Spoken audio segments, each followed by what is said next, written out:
वंदे श्री प्रभु सद्गुरुं गुणनिधिं सद्भक्तकल्पद्रुमं मंदानां शरणं शरण्यममलं नाथं त्वनाथाश्रयं यत्सत्तावशजेन स्थावरभवो देहस्सुचेष्टान्वितः सोऽयं वो विदधातु वाञ्छितफलं माणिक्यकल्पद्रुमः। इन शब्दों में प्रभु महाराज के चरणों में अनंत कोटि प्रणाम अर्पित करते हुए आज इस गुरु पूर्णिमा के पावन अवसर पर आप सभी सद्भक्तों को संबोधित करते हुए मुझे अत्यंत प्रसन्नता की अनुभूति हो रही है और ये देखकर विशेष प्रसन्नता हो रही है कि आप सब लोग स्वस्थ हैं, किसी को बुखार नहीं है, किसी को सर्दी नहीं है, किसी को जुकाम नहीं है, किसी को खांसी नहीं है, किसी की छाती में दर्द नहीं है, सब लोग मास्क पहने हुए हैं, सब लोग मुस्कुरा रहे हैं। ये देखकर मुझे ज़्यादा प्रसन्नता हो रही है।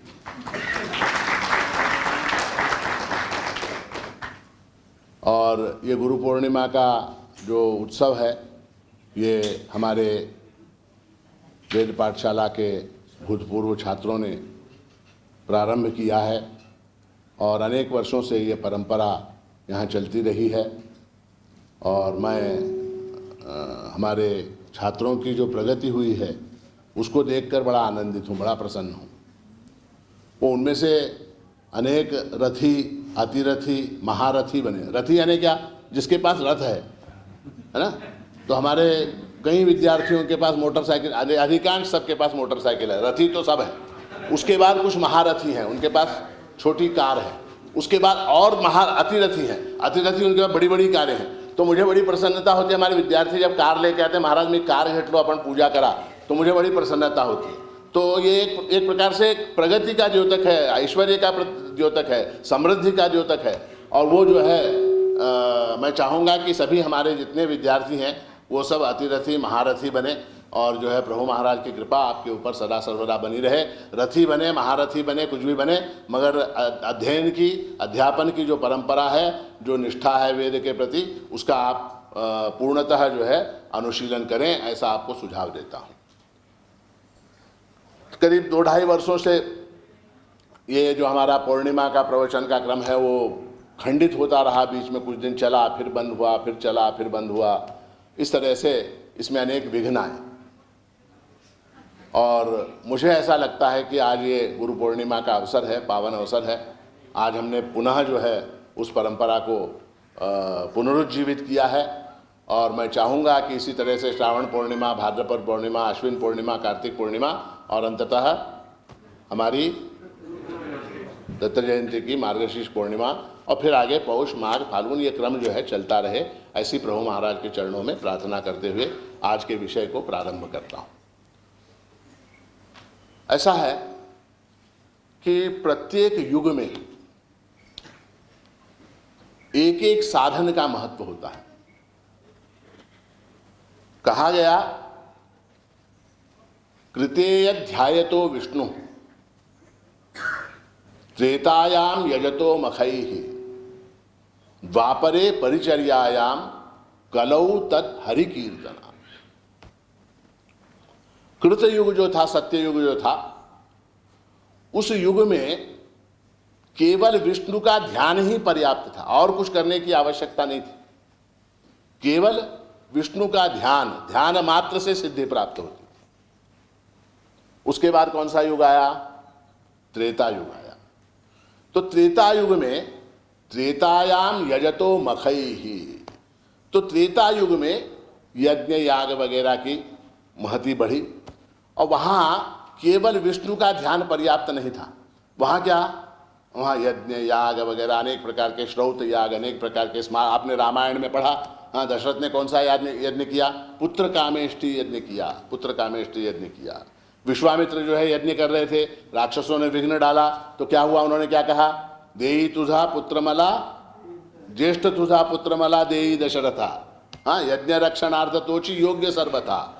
तो दशरथ के पास गए विश्वामित्र और यज्ञ के रक्षण के लिए उन्होंने राम लक्ष्मण को मांगा। तो कहने का तात्पर्य क्या? तो त्रेता युग में यज्ञ याग से जो है यजतो मखय ही, मख यानी यज्ञ, तो यज्ञ से जो है सिद्धि प्राप्त होती थी। उसके बाद कौन सा युग आया? द्वापरे परिचर्यायाम, उसके बाद द्वापर युग आया। उस युग में भगवान श्री कृष्ण की सेवा ही फलद्रूप होती है, दूसरा और कोई साधन नहीं। वहाँ जो है यज्ञ याग का महत्व नहीं है, वहाँ विष्णु के ध्यान का भी महत्व नहीं है। वहाँ क्या? परिचर्या। परिचर्या यानी क्या? सेवा। तो किन लोगों ने सेवा की? अक्रूर ने सेवा की, उद्धव ने सेवा की, अर्जुन ने सेवा की, गोपियों ने सेवा की, और ये लोग सब सिद्धि को प्राप्त हुए। द्वापरे परिचर्याया। उसके बाद क्या? कलयुग आया। अब कलयुग में क्या? कलौ तत् हरि कीर्तनात्। कलयुग में क्या?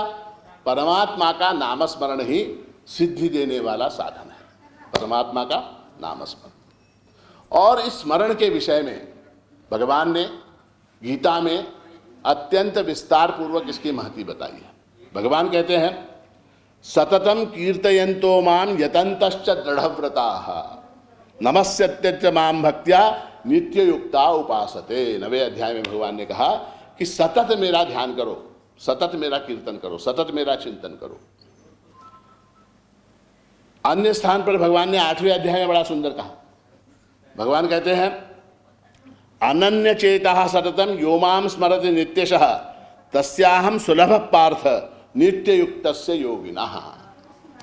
मैं अन्य लोगों के लिए अत्यंत दुर्लभ हूं। भगवान स्वयं कह रहे कि मैं अन्य लोगों के लिए दुर्लभ हूं, किंतु तस्य अहम सुलभः। किसके लिए? नित्य युक्तस्य। अनन्य चेता सततम यो माम स्मरति नित्यशः। जो नित्य मेरा स्मरण करता है, ऐसे लोगों के लिए मैं अत्यंत सुलभ हूं। सुलभ यानी क्या? इजीली एक्सेसिबल, है ना। अब आपके कॉरपोरेटर होते हैं, एमएलए होते हैं, एमपी होते हैं, मिनिस्टर होते हैं, वो सुलभ है क्या? हाँ, आपको मान लीजिए किसी को मिलना है, किसी मंत्री को मिलना है, किसी एमएलए को मिलना है, हाँ, तो मिलेगा क्या? वो साबर इवत दिल्ली हो गया, साबर इवत बम्बई हो गया, साबर अल हो गया, साबर मीटिंग दा कर अल कूड़ रही, इल कूड़ रही, है ना। जल्दी मिलता है क्या? एमएलए नहीं मिलता, भगवान कहाँ से मिलेगा? मामूली एमएलए हमको नहीं मिलता, भगवान कहाँ से मिलेगा? भगवान यहाँ कहते हैं तस्याहम सुलभ पार्थ। मैं उनके लिए सुलभ हूँ। सुलभ यानी क्या? इजीली एक्सेस, मैं उनको प्राप्त हूँ। किसको? अनन्य चेता सततम यो माम स्मरति नित्यशः तस्याहम सुलभ पार्थ नित्य युक्तस्य योगिनः। नित्य युक्तस्य योगिनः अहम सुलभः। मैं उनके लिए अत्यंत सुलभ हूँ। तो यहाँ भी भगवान ने क्या कहा? स्मरण की महिमा, भगवान के नाम स्मरण की महिमा यहाँ गीता में भगवान ने बताई। प्रभु महाराज ने भी कही, संतों ने, अनेक संतों ने, हाँ, तुकाराम महाराज ने, ज्ञानेश्वर महाराज ने, एकनाथ महाराज ने, नामदेव महाराज ने, सभी संतों ने नामस्मरण की महिमा गाई। प्रभु महाराज क्या कहते हैं? प्रभु महाराज कहते हैं कि एक्या भावे जपे शिव नाम माणिक मणे तया चुके यमधाम। एक ही भाव के साथ जो शिव नाम का जप करता है उसका यमधाम छूट जाता है। यमधाम जाने की उसको आवश्यकता नहीं। ऐसा नहीं है, उसका अर्थ ये नहीं कि वो मरता नहीं है। यमधाम में जो नरक की यातनाएं हैं, उन यातनाओं से छुटकारा पाकर वो नाम का जप करने वाला मुक्ति को प्राप्त हो जाता। उसका अर्थ ऐसा है। गाल बजाय के नाम लिए तब काल ही कापत थर थर थर थर शिव शंकर शंभो हर हर हर। तो वहां प्रभु महाराज कहते हैं कि जो भगवान शिव का नामस्मरण करता है उसको देखकर काल ही कापत, यम भी जो है उसको देखकर डरता है। ठीक है, तो नामस्मरण की महिमा प्रभु ने बहुत सुंदर शब्दों में कही। प्रभु महाराज कहते कौन नाम सुमरु राम छाण के तुम्हारे, हाँ, शीतल भयो नाही बीख चंद्र माथे धारे। जब समुद्र मंथन हुआ तो क्या हुआ? तो अनेक रत्न निकले उसमें से विष निकला। अब विष को कहाँ रखें? जहां रखेंगे वहां सत्यानाश करेगा वो। तो अंततः भगवान शिव को वो विष प्राशन करना पड़ा। उन्होंने विष का पान किया। विष का पान किया तो दाह होने लगा शरीर के अंदर, शरीर जलने लगा। फिर क्या? शरीर को ठंडा करने के लिए देवताओं ने क्या किया? चंद्रमा को लाके फिट कर दिया यहाँ पर। फिर भी नहीं हुआ ठंडा, फिर भी ठंडा नहीं हुआ। जो दाह था भगवान शंकर का, इसीलिए जो है भगवान शंकर अभिषेक प्रिय है। भगवान शिव को जल क्यों चढ़ाते हैं, अभिषेक क्यों करते हैं? इसलिए करते हैं क्योंकि उनके शरीर में दाह हो रहा है। किस कारण? विष के प्राशन के कारण। तो शीतल भयो नाही बीख चंद्रमा से धारे, और होय गयो शीतल गरल नाम के पुकारे। तो कब शांत हुआ वो विष? कब शांत हुआ? तो जब उन्होंने नाम, राम का नाम लिया, तब राम का नाम लिया, तब जो है सेतु बांध बांध कपि व्याकुल भय सारे, और पत्थर पर नाम लिख के सागर पर तारे। कपि जो है, वानर लोग जो है, वो व्याकुल हो गए, वो लंका तक ब्रिज बनाना है। आप लोग देखते हैं कि नहीं, आपके गांव में, शहर में अगर ब्रिज बनते हैं, कैसे बनते हैं ब्रिज? सारे व्याकुल होते हैं लोग। हाँ, उसने थोड़ा खा लिया, इसने थोड़ा खा लिया, कॉन्ट्रैक्टर ने खा लिया, पीडब्ल्यूडी ने खा लिया, इंजीनियर ने खा लिया, ऑफिसर ने खा लिया, मिनिस्टर ने खा लिया, सब व्याकुल होते हैं। तो व्याकुल भय क्या हुआ? तो सेतु बांध बांध कभी व्याकुल भय सारे, और पत्थर पर नाम लिख के सागर पर तारे। तो नाम लिखा, वो कथा आप लोगों को कई बार सुना चुका हूं। तो जय श्री राम करके पत्थर फेंकते थे, सागर के ऊपर तैरने लग जाते थे पत्थर। तो नाम का प्रताप सब ही पाप ताप हारे। नाम में इतनी शक्ति है कि वो क्या पाप और ताप दोनों का निवारण करता है। पाप का भी निवारण करता है परमात्मा का नाम, और ताप का भी निवारण करता है। नाम का प्रताप सब ही पाप ताप हारे, माणिक प्रभु जी को छांड जाऊं कौन द्वारे। इस तरह से प्रभु महाराज ने भी नाम स्मरण की महिमा गाई है।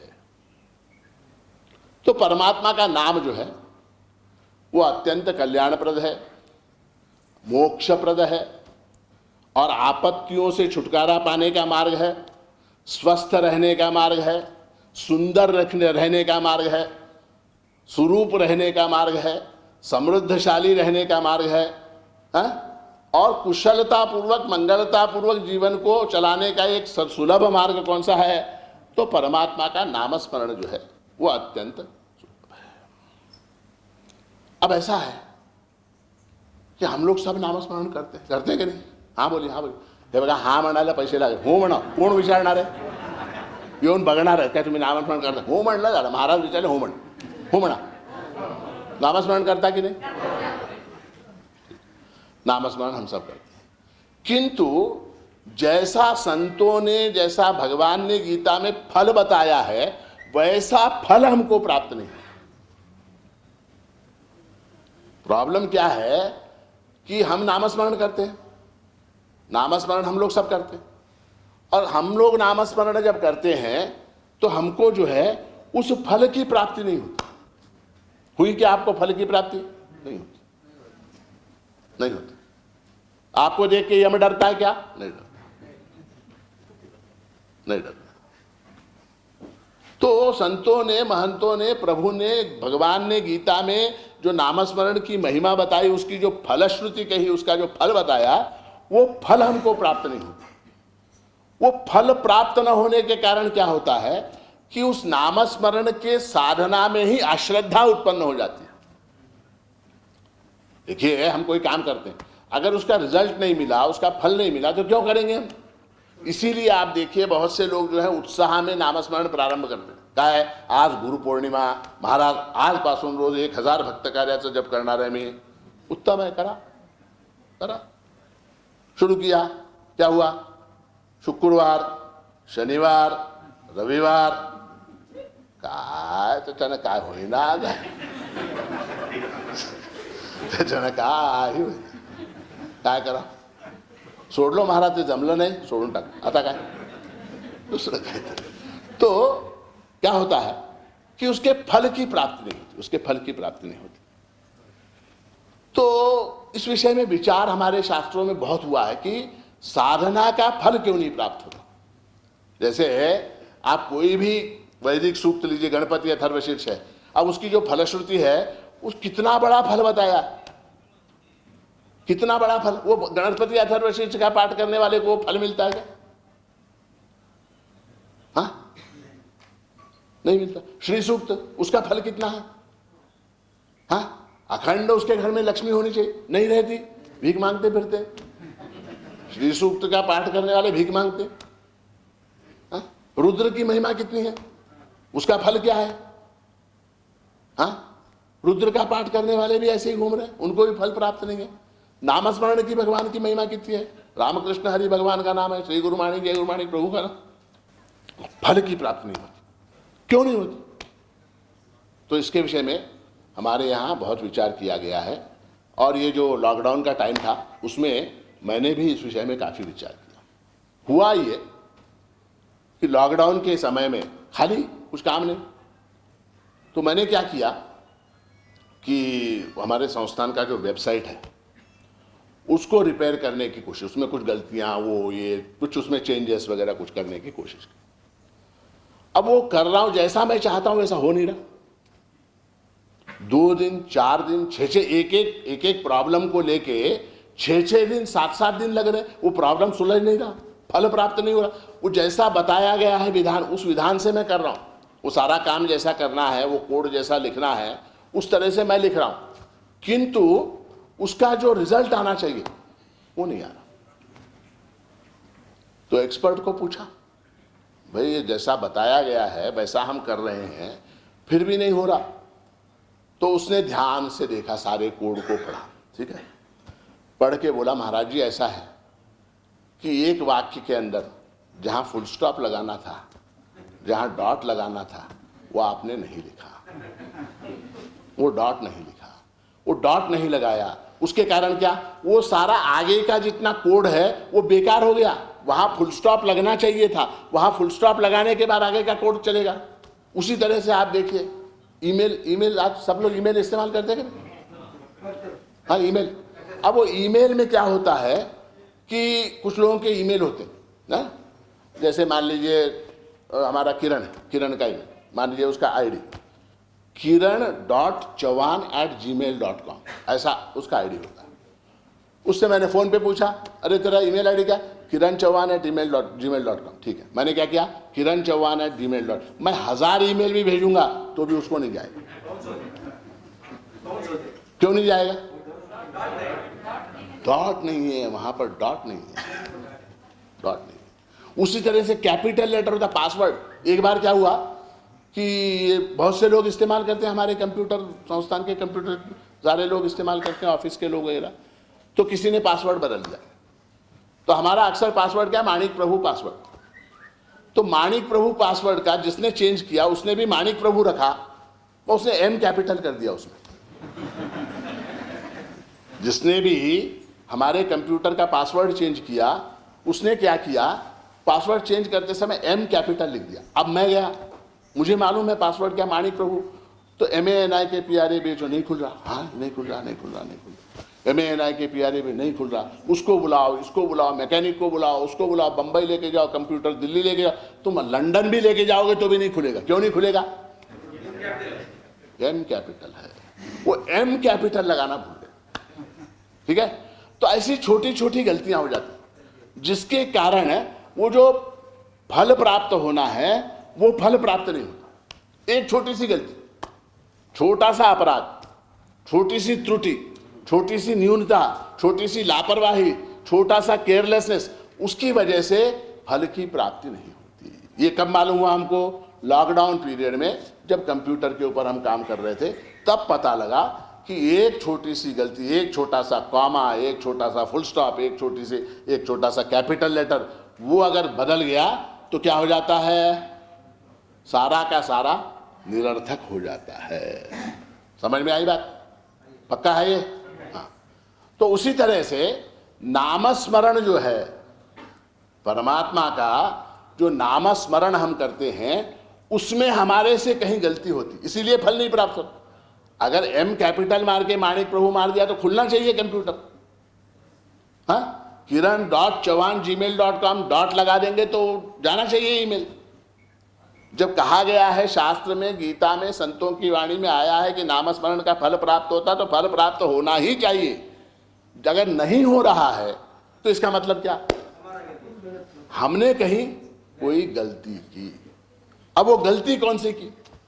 तो कंप्यूटर वालों को मालूम है, डीबगिंग नाम का एक शास्त्र है कंप्यूटर, उसको क्या बोलते हैं, डीबग यानी क्या, वो गलती कहां है उसको ढूंढना, उसके अंदर गलती कहां है उसको ढूंढना। तो ये सारा काम हमको करने की आवश्यकता नहीं। हमारे ऋषियों ने, मुनियों ने, महात्माओं ने पहले, हजारों साल पहले करके रखा। तुम्हारे नामस्मरण में अगर कोई गलती हो रही है, वो गलती कहाँ है, इसको ढूंढने का फॉर्मूला उन्होंने क्या हजारों साल पहले दे दिया। ये चेक करो, होता है चेकलिस्ट, ये चेक करो, ये चेक करो, ये चेक करो, ये चेक, इसमें अगर गलती नहीं है तो तुम पास, अगर इसमें कहीं गलती है तो अटक। तो वो फार्मूला क्या है? तो वो फार्मूला ऐसा है कि हमारे शास्त्र में कहा गया है कि 10 प्रकार के नाम अपराध होते। कितने प्रकार के? 10 प्रकार के अपराध मनुष्य करता है। कोई 1 अपराध करता है, कोई 2 अपराध करता है, कोई 3 अपराध करता है, कोई 4 अपराध करता है, कोई 6 करता है, कोई 8 करता है, कोई 10 के 10 अपराध करता है। अब क्या हो जाता है कि जब हम ये अपराध करते हैं, ये गलतियां करते हैं, तो नामस्मरण के कारण जिस शक्ति का संचय हमारे अंदर होता है, उस शक्ति का व्यय उन अपराधों के क्षालन में लग जाता है।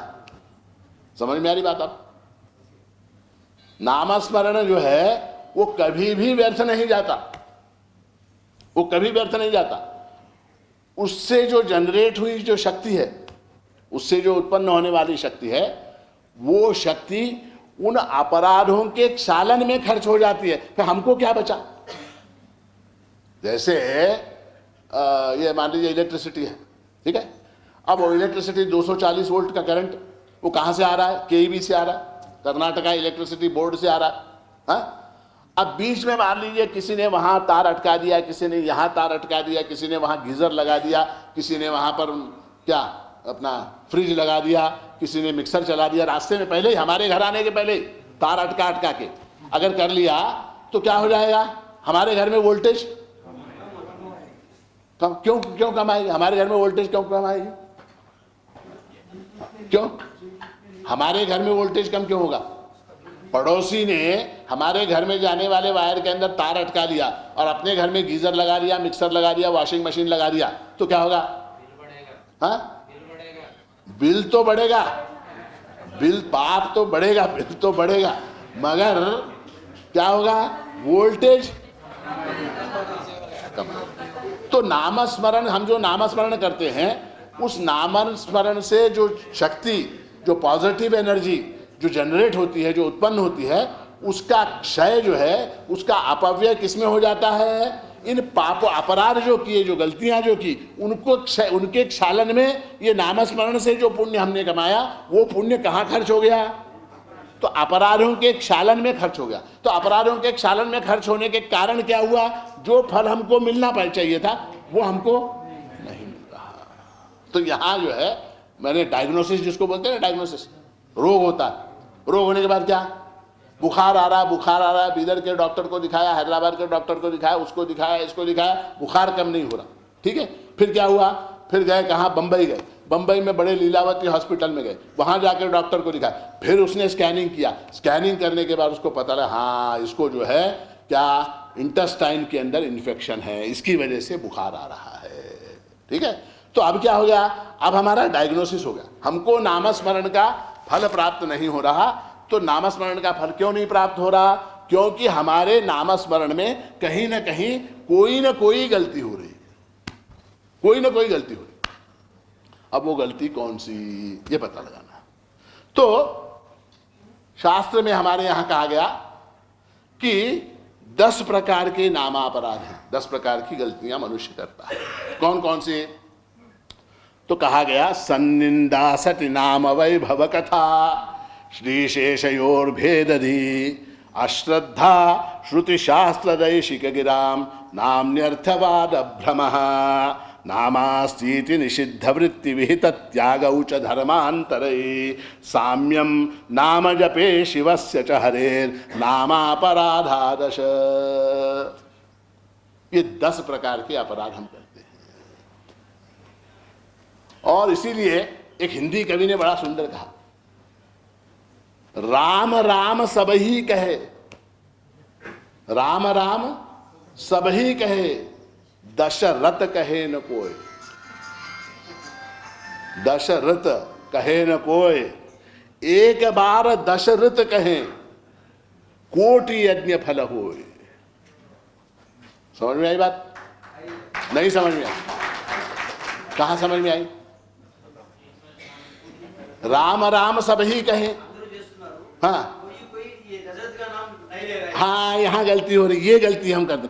दशरथ मैंने नहीं कहा, दशरथ, रुकार, ऋषि का रू, ऋषि का रू, दशरथ यानी क्या? 10 अपराधों से रहित नाम का नाम। रुत, रुत यानी क्या? रू, ऋषि तो रू, हाँ, ऋषि का रू, रत थ नहीं। राम राम सब ही कहें, दशरथ कहे न कोई, यानी 10 अपराधों से रहित राम का नाम कोई नहीं लेता।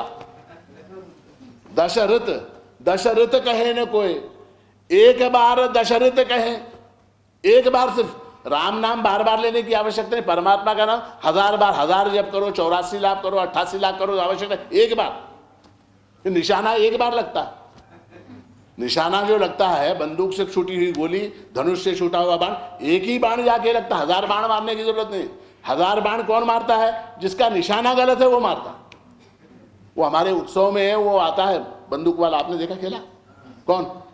वो गुब्बारे लगाता, हाँ, और वहाँ छोटी छोटी चीजें रखता है, चॉकलेट, कोई कुछ साबुन, कुछ ऐसे प्लास्टिक का डिब्बा ऐसा रखता, प्राइज, और दूर ठहर के बंदूक से गुब्बारे को फोड़ना। अगर गुब्बारे को सही फोड़ा तो प्राइज मिलता, ठीक है।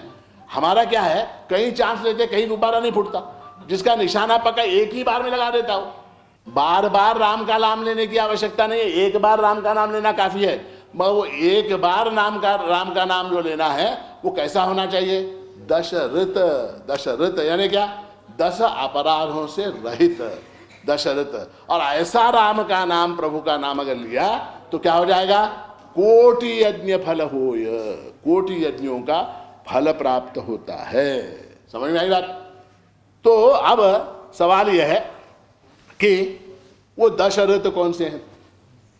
तो सबसे पहला है सन्निंदा,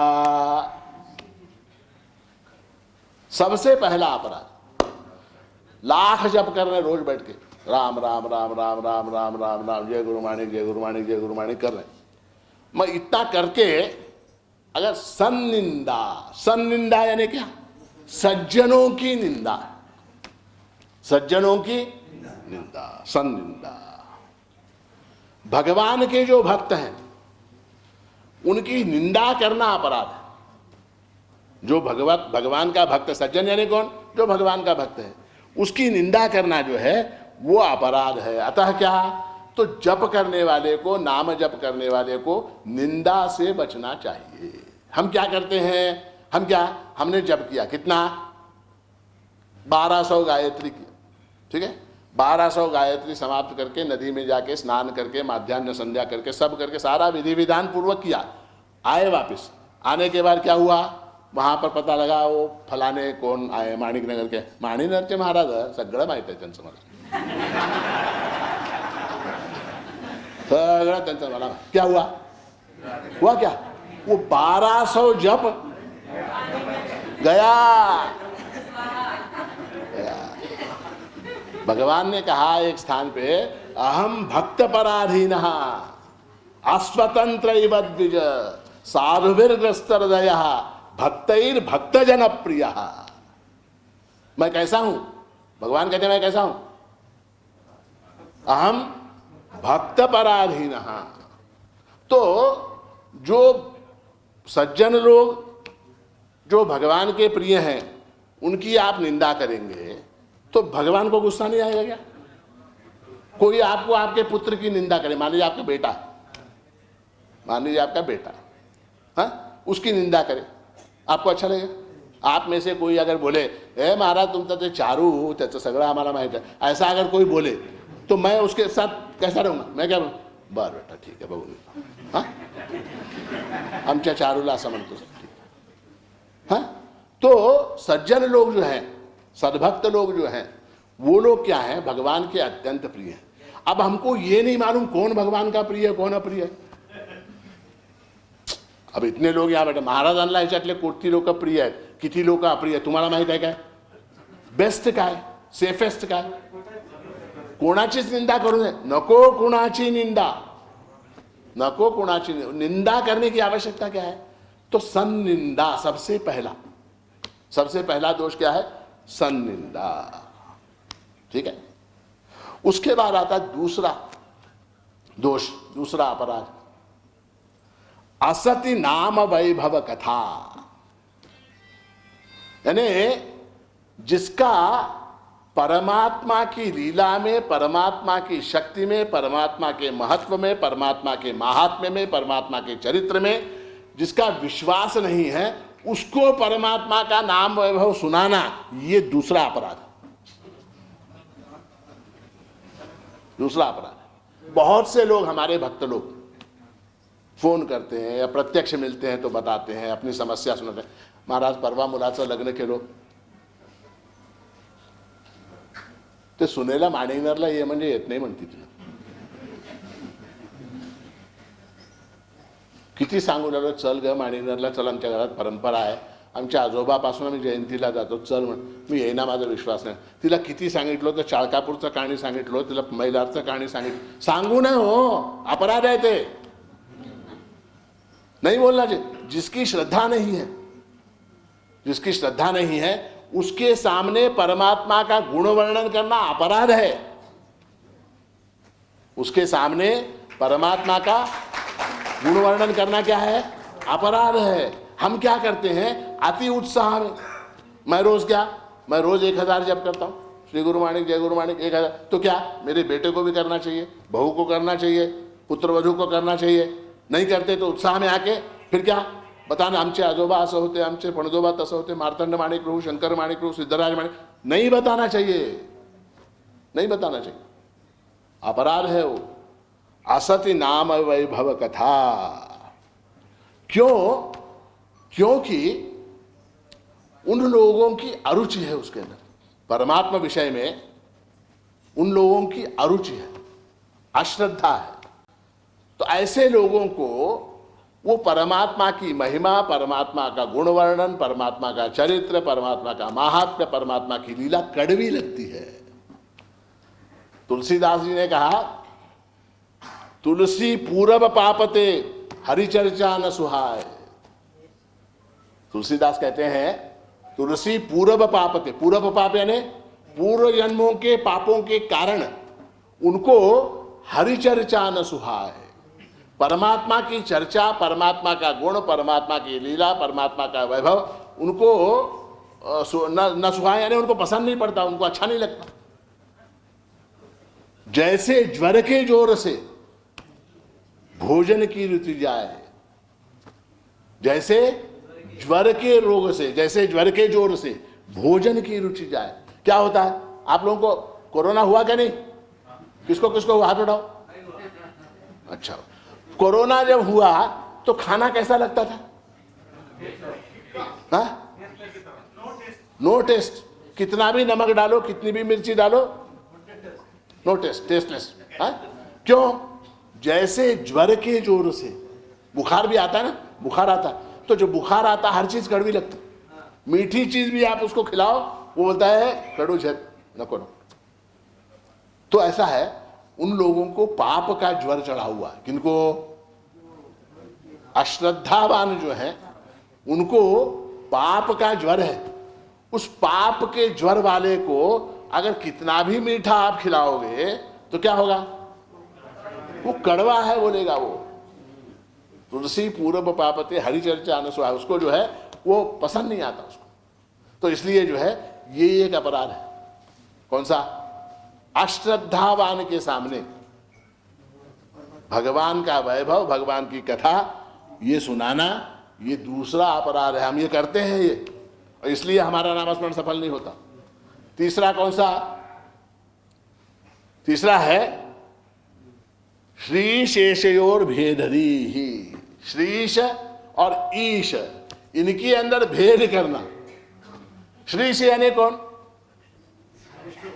श्रीश, श्री का स्वामी, तो कौन? भगवान महाविष्णु, श्रीश. ईश यानी कौन? भगवान शिव. श्री शेषयोर भेदधी ही यानी क्या?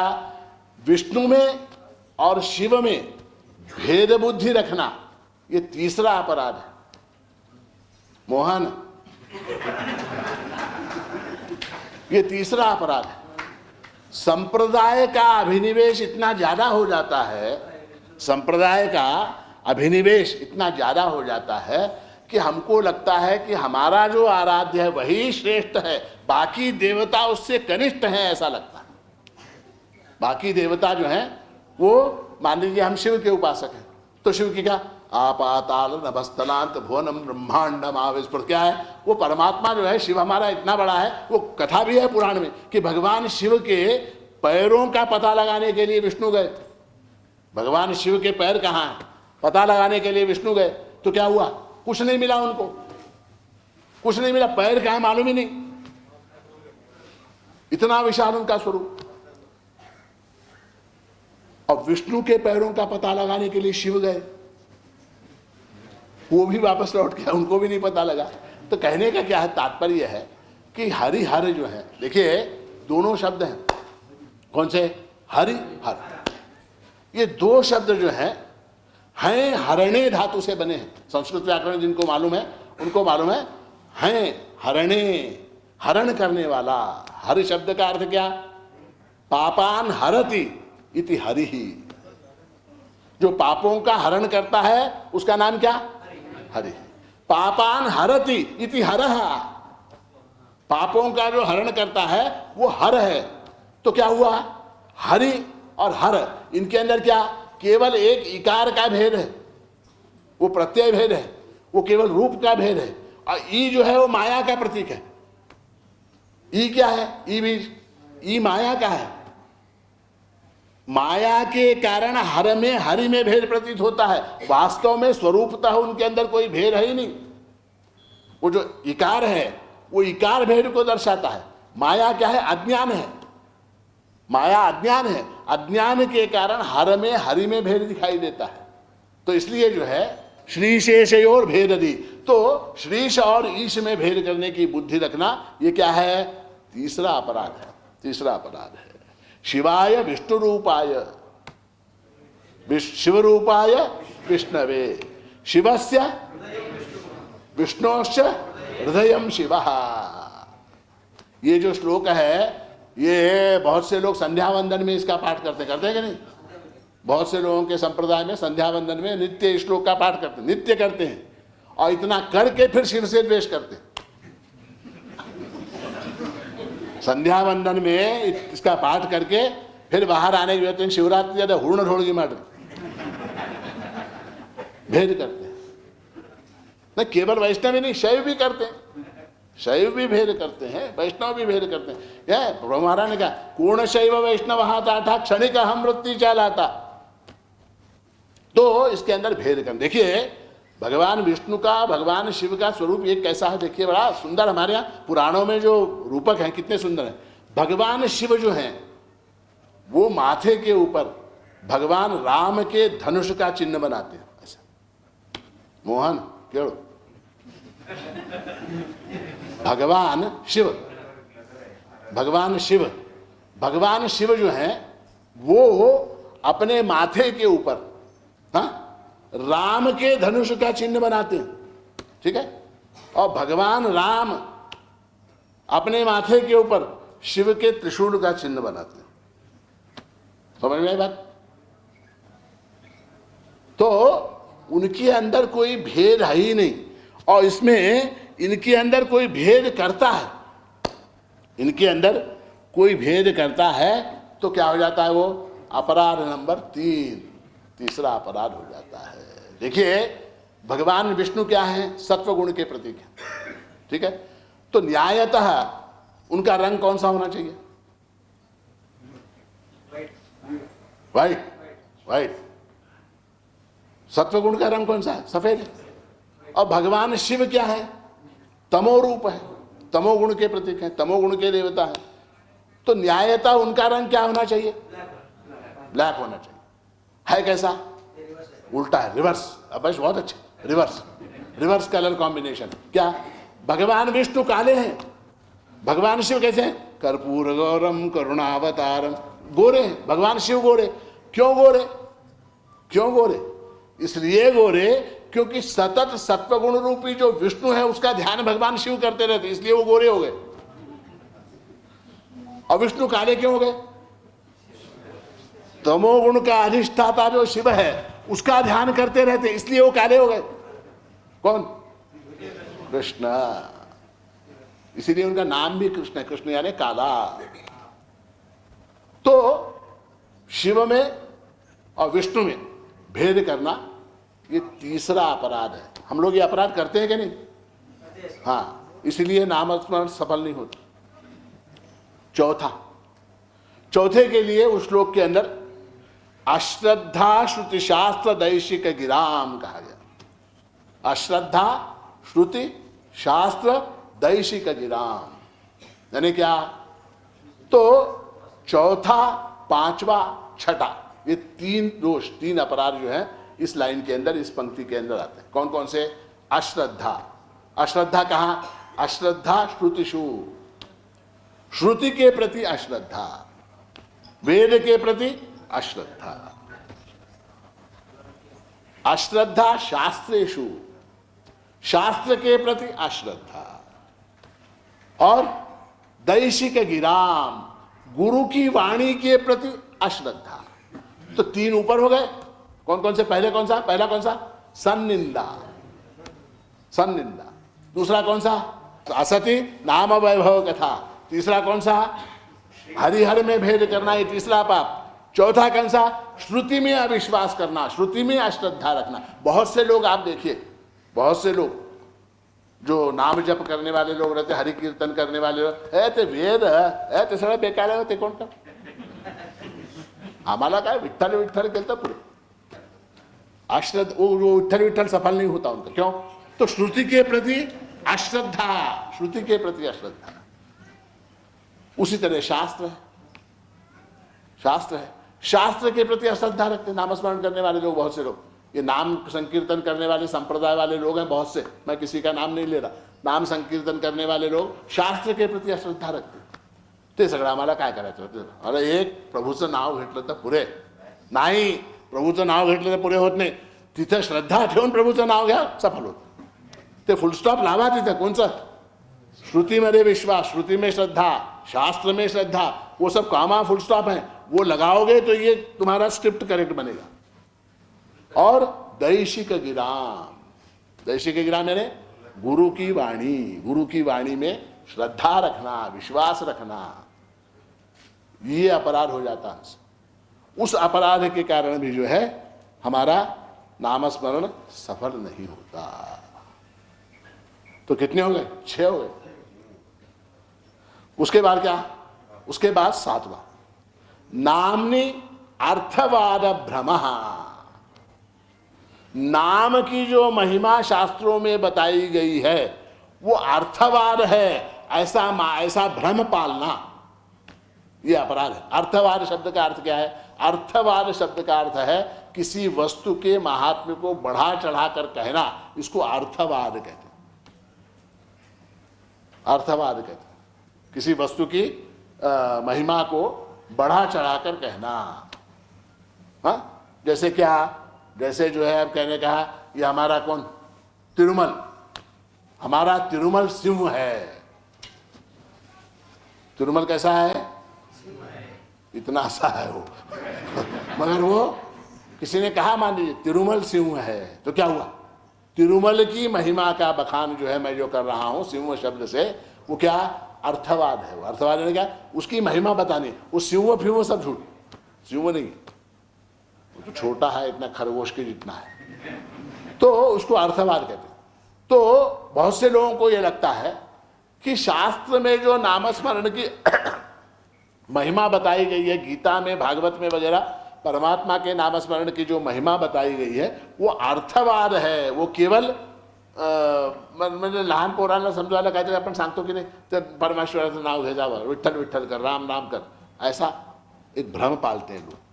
उसको जो है नामनी अर्थवाद भ्रमा कहते हैं। वो एक अपराध है 7वें नंबर का।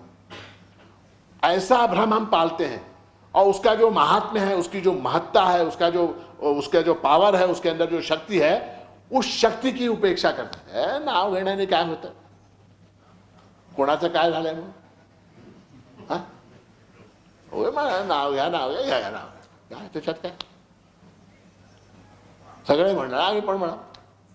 ये क्या है, ये जो है अर्थवाद भ्रम है. यानी इसकी जो महत्ता कही गई है वो शास्त्रों ने, वेदों ने इसकी महत्ता क्या बढ़ा चढ़ाकर अत्यंत प्रशंसा कर दी है. वास्तविकता ऐसी नहीं है. ऐसा भ्रम पालना, ऐसा भ्रम पालना, ये क्या है, ये अर्थवाद भ्रमः कहते हैं उसको. उसके बाद क्या 7 हो गए. हाँ, ये गलतियां आप लोग नोट कर लीजिए, ये गलतियां हम लोग हो जाती हैं हमारे से. हाँ, उसके बाद क्या, उसके बाद है नामास्तीति निषिद्ध वृत्ति विहित त्यागौ. यहां पर दो दोष गिनाए यहां पर. कौन से, मैं नाम का जप करता हूं इसलिए निषिद्ध आचरण जो है वो मैं कर सकता हूं. क्यों, क्योंकि निषिद्ध आचरण करूंगा फिर 1200 गायत्री कर लूंगा, क्या होगा, हाँ साफ. हाँ देखो, निषिद्ध आचरण यानी क्या, सबसे पहले निषिद्ध आचरण यानी क्या.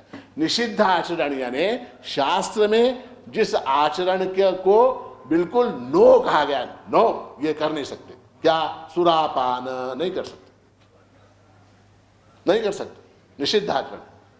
असत्य भाषण निषिद्ध आचरण, अधर्म आचरण निषिद्ध भाषण, परस्त्री गमन निषिद्ध आचरण. ये सारी चीजें जो है निषिद्ध हैं.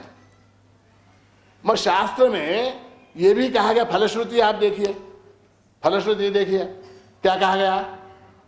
हाँ, ब्रह्म हत्या करने वाला जो है इस मंत्र के जाप से छूट जाता है. भ्रूण हत्या करने वाला इस मंत्र के पाप से छूट जाता है. हाँ, स्त्री हत्या करने वाला इस पाप से, स्वर्ण स्त्रिया पूतो भवति. हाँ, चोरी, सोने की चोरी करने वाला इस पाप से छूट जाता है. हाँ, ये सारे विधान बताए गए. तो क्या, तो हमारे पास उपाय है क्या, दिन में रात में सोने की चोरी करो, सुबह उठ के मंत्र जप करो. सुरापानात् सूतो भवति, यानी क्या, दारू पीने से का जो पाप है, शराब पीने का जो पाप है, उस पाप से भी छूट जाता है इस मंत्र का अनुष्ठान करने से, इस जप का अनुष्ठान करने से. सुरापान का जो निषिद्ध आचरण है उस पाप से छूट जाता है. तो इसलिए क्या, शाम में बैठ के पार्टी, शाम में बैठ के पार्टी, सुबह क्या, सुरापानात् पूतो भवति, हो गया, पूत हो गया. तो निषिद्ध आचरण क्या है कि शास्त्र में दोनों तरह की चीजें हैं. अगर अपराध गलती से हो गया, गलती से अनजाने में अगर अपराध हो गया, तो उस अपराध के क्षालन के लिए प्रायश्चित्त कहा गया है, उसके लिए विधान बताया गया. किंतु ये क्या करते हैं नाम जप करने वाले लोग, हम लोग, हमारे जैसे लोग क्या करते हैं, उस निषिद्ध आचरण को, उसके क्षालन के लिए ये मेरे पास एक शस्त्र है, एक उपाय है, ऐसा समझकर अनिर्बंध ऐसा निषिद्ध आचरण करना शुरू कर देते हैं. तो एक क्या हो गया, निषिद्ध वृत्ति, और दूसरा क्या, विहित त्यागौ, विहित का त्याग. एक तो निषिद्ध का आचरण, विहित का त्याग. विहित यानी क्या, विहित यानी जो करना अत्यंत आवश्यक है, जो कंपलसरी है, करना ही चाहिए. क्या, संध्या वंदनम. महाराज ते सगळा मला सांगू नका, आम्ही जे आहे माणिक माणिक जय गुरु माणिक करतो, नहीं, वो अपराध है. विहित का त्याग नहीं कर सकते. जो विहित है उसका त्याग नहीं कर सकते. वो संध्या वंदन करके एडिशनली आप माणिक माणिक जय गुरु माणिक कीजिए, विठ्ठल विठ्ठल कीजिए, रामकृष्ण हरि कीजिए, राम राम कीजिए, ठीक है. और उसका त्याग करके मैं ये करता हूं, ये उसका पर्याय नहीं है, उसका अल्टरनेटिव नहीं है. वो छोड़ के ये नहीं कर सकते. जो विहित है, शास्त्र ने जो मर्यादा डाली है, महाराज आम्ही काही करत नाही बघा. आमच्या वडिलाच्या श्राद्धा दिवशी पुंडलिक वरदे हरी विठ्ठल. हा, का हो बापाचं ना, महाराज परमेश्वराच्या नावामध्ये सगळं आलं, सगळं आलं. अवधूत चिंतन श्री गुरुदेव. मग बापाचं श्राद्ध झालं की महाराज, विहित है वो. श्राद्ध जो है, बाप का श्राद्ध करना, पिता का श्राद्ध करना, विहित कर्म है, करना ही है. तुम लाख बार अवधूत चिंतन बोलो, पुंडलिक बोलो, मग बाप का श्राद्ध जो विहित कर्म है उसको नहीं छोड़ सकते. विहित कर्म जो है, तो निषिद्ध का स्वीकार करना, विहित का त्याग करना, ये क्या, 8 और 9 नंबर के दोष हो गए. 8वां दोष और 9वां दोष. हाँ, तो ये दो दोष हो गए, 8 और 9। उसके बाद क्या, कितना भी पाप करें नामस्मरण से, मंत्र जप से धुल जाएगा, ऐसा विश्वास करके निषिद्धाचरण करना। और मैं नामस्मरण करता हूं इसलिए संध्या वंदन करने की आवश्यकता नहीं है, इसलिए अर्घ्य प्रदान की आवश्यकता नहीं है, इसलिए श्राद्ध की आवश्यकता नहीं है, इसलिए तर्पण की आवश्यकता नहीं है, ऐसा मानकर चलना जो है ये 8 और 9 नंबर के अपराध है। उसके बाद क्या, उसके बाद लास्ट एंड फाइनल कौन सा, धर्मांतरे साम्यम, धर्मांतरे ही साम्यम। तो ऐसा है, परमात्मा का जो नाम है उसकी किसी अन्य साधन से तुलना करना, ये धर्मांतर साम्य हो जाता है। परमात्मा का नाम क्या है, उसका धर्म क्या है, वो सर्वश्रेष्ठ है। उसकी किसी से तुलना करना, उसकी तुलना करना है क्या, ऐसा है महाराज, आता मी ऐसा विचार कर लो काय, काशीला जाऊ म्हणलं, काशी जाऊन काय करतोस, नाही गंगा स्नान वगैरह करून हरिद्वार ऋषिकेश वगैरह, तर यात्रामध्ये ते नामस्मरण वगैरे काही जमत नाही मला, मी काशीचं यात्रा संपूर्ण घेऊन येतो। तर एक 10-12 दिवस जप सोडलं तर चालतंय का, यहां क्या हो गया, यहां क्या हो गया, धर्मांतर ही साम्य में दोष लागू होगा। क्या हो गया, तुमने तीर्थ यात्रा को नामस्मरण से ज्यादा महत्व दिया। परमात्मा के नाम से बड़ा अन्य कुछ नहीं है, उससे बड़ा अन्य कुछ नहीं है। का हो जप झालं काय, नाही महाराज आमच्या मुलाचं बर्थडे होतं ते झालं नाही आज। काय होतं, हा काय होतं, मुलाचं बर्थडे म्हणून काय करायला लागतात, फुगे फुंकू लागले। मुलाचं बर्थडे होतं म्हणून काय झालं नाही हो महाराज, बायको म्हणली एवढे फुगे फुंकून द्या, म्हटली जपत झालं नाही।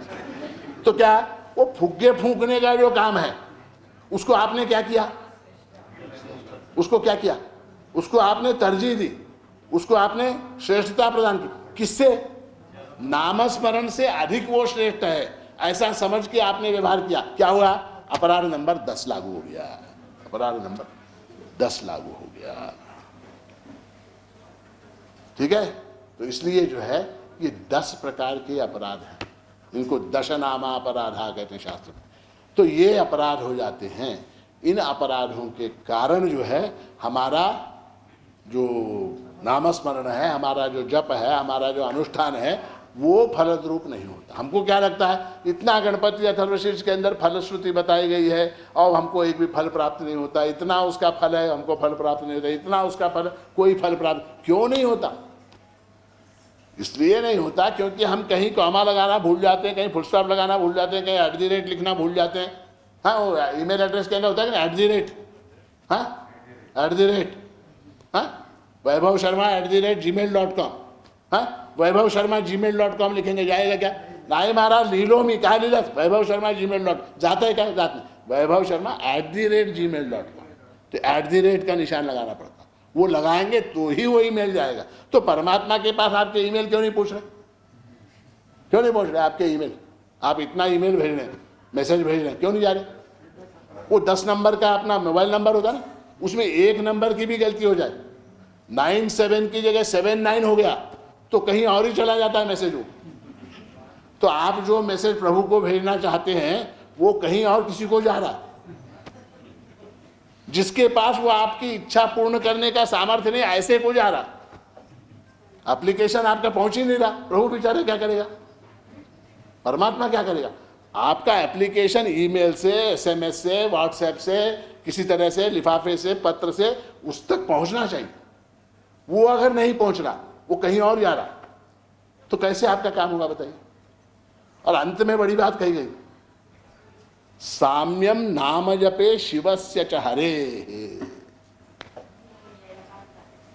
वो नाम जप जो है वो चाहे शिव का नाम हो चाहे विष्णु का नाम हो, दोनों समान हैं, दोनों के अंदर कहीं किंचिन मात्र भी भेद नहीं है, इतना भी भेद नहीं। तो इसलिए जो है ये जो 10 अपराध हैं, इन 10 अपराधों से बचने का प्रयत्न करना चाहिए। ठीक आहे। अब महाराज 1 तास झालं सांगू लागलात, तुम्ही सांगितलात, आम्ही ऐकलोत, आता आम्हाला आठवण राहीना, आता काय करावं? अब क्या करें? आता काय करावं? आता सांगितलं, सांगा, 10 सांगा, कोणते कोणते आहेत? एकाला 3 आठवतात, एकाला 2 आठवतात, एकाला 5 आठवतात, 10चे 10 कोणाला आठवतात? म्हणून काय करावं? म्हणून ये जो प्रवचन है, इसमें जो बताया गया है, ये YouTube के ऊपर आता है। इसको घर में जाके कागज पेन लेके धीरे धीरे सुन के, वो कौन कौन से 10 अपराध हैं उनको लिख के, वो अपराध मुझसे हो रहे हैं क्या, इस बात की स्वयं जांच करना। नहीं तो हमारी आदत क्या है? नहीं, हमारी आदत क्या है मन में? हे अपराध त्यानं करला है महाराज,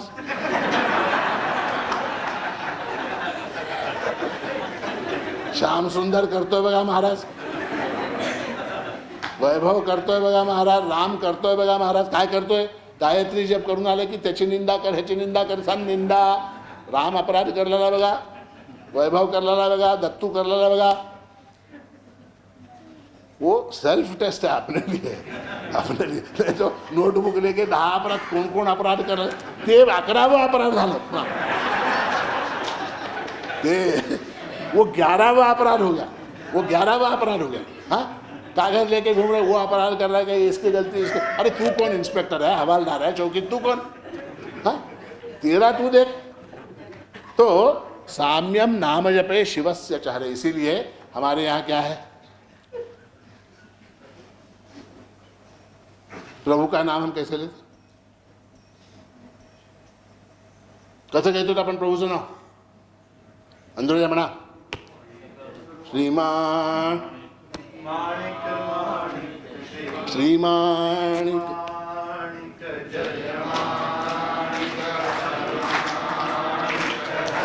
हरमाणिक, हरिमाणिक। हाँ,